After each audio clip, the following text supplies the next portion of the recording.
As you might have noticed, my office changed a little bit. I kind of set it up to record a little bit easier so that I can, get to recording faster without messing around with setting up.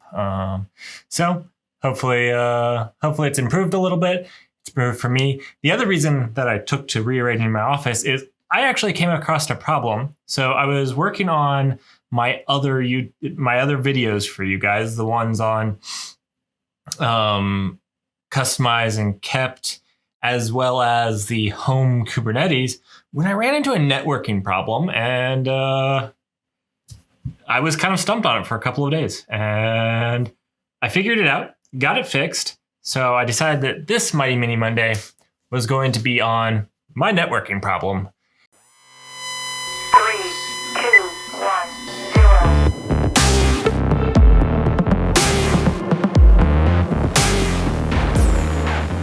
The No Channel.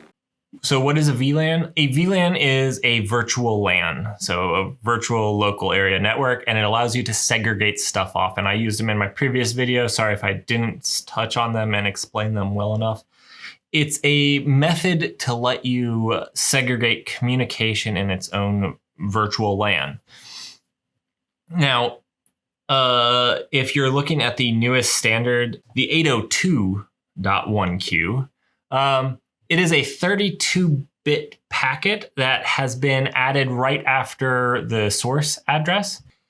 So my networking problem originated with VLANs.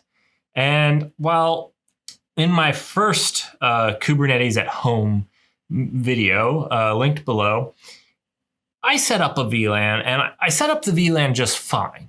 That wasn't the problem. My problem was I didn't quite set up everything that I needed to. And to understand this, let's understand a little bit about VLANs. So originally, Cisco had their proprietary ISL. I don't quite remember. It was inter-switch LAN. So it was ISL. Their inter-switch LAN, which was VLANs, and it was this proprietary thing where there was this ISL header, the Ethernet frame, and then I forget, I think there was some tail. It doesn't matter. They don't use it anymore. Not that I know of. I think they deprecated, and I don't even think their newer switches use it. There's a new 802.1q that pretty much everybody uses, I'm pretty sure at this point. Anyhow, 802.1q is, I'll send a link. You can read it. It's a very technical document, but it's VLANs now. It's the open source VLANs that a committee agrees to. So, and most people do that. I'm not going to say all, but most support that.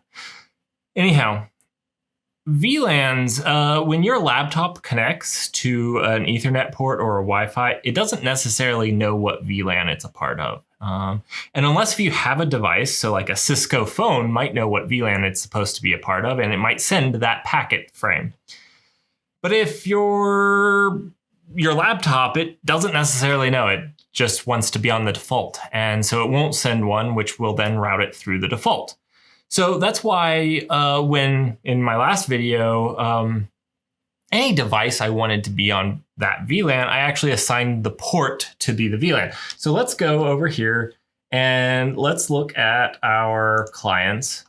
So I did change the null network now operates on a 10 dot network, just because I thought it would be a nicer separation. But if you notice, it's on the Unify switch 24 and on port 22. Let's go here and customize columns just so we can get the profile in there.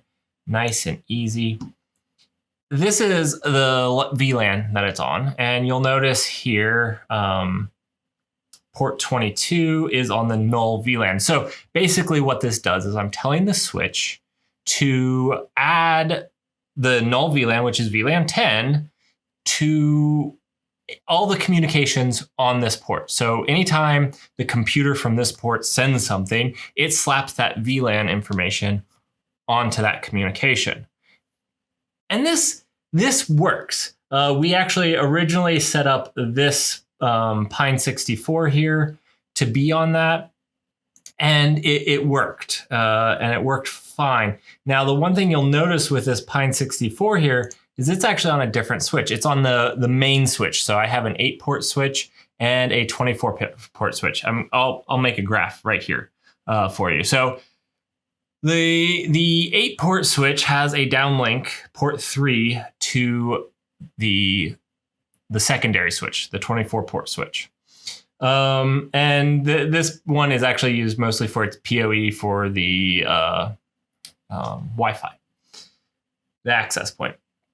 So the problem I had here was this link. So my link between the 24-port switch and the main switch was not all. It was actually just LAN. All right. So on this switch here, you can see all the ports here. Let's open up ports. The problem is port 2 is the downlink to switch 24. And on switch 24, you can see this port here, port 24 is the uplink. The problem originated in, and I don't know how this ever got configured this way, over here on this, the uplink downlink was actually configured to be configured as LAN. So it doesn't matter what port, it is now on all, which means all, it doesn't actually, when a port is tainted with all, it doesn't put VLAN information on there. So if you put this as all, it's either going to, if my laptop connected to it, it's going to hit the default because it doesn't have that information in there. Or if something does say, well, I know what I am X, it's not going to change it. So basically, all just means I'm not going to change what's there. And if there's nothing, it's going to be considered the default, which is LAN. The problem was this said LAN. So all information that came up, it swapped out that packet and slapped the default LAN. Which meant that everything that I tried to assigned properly to the 24-port switch. And the 24-port switch slapped the 10 VLAN on it.